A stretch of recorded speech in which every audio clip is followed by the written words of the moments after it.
সারাদিন এখানে তেলের জন্য লাইন দিয়ে দাঁড়ায় থাকবো, রাতের বেলা যাবো মার্কেটে কাজ করতে? এটা কেমন না? রাত্রেবেলা তেল দিত, তাইলে আমরা দিনের বেলা কাজ করে সন্ধ্যার পরে আসে আবার 8টার দিকে এসে তেল নিতে পারতাম।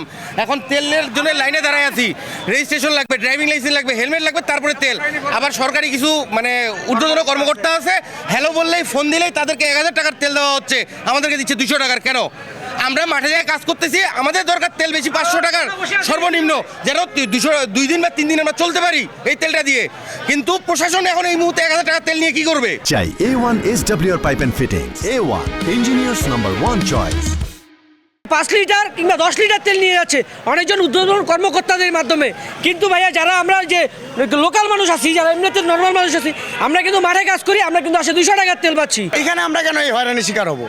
অনেক গ্রামের মানুষ আছে, তারা গ্রামেই থাকে, হয় সার্ভিস আনে, এছাড়া ওদের কোনো কাজ নেই, ওরা শহরেও তেমন আসে না। তো ওদের কাছেও ড্রাইভিং লাইসেন্স চাচ্ছে, হেলমেট চাচ্ছে, চাচ্ছে।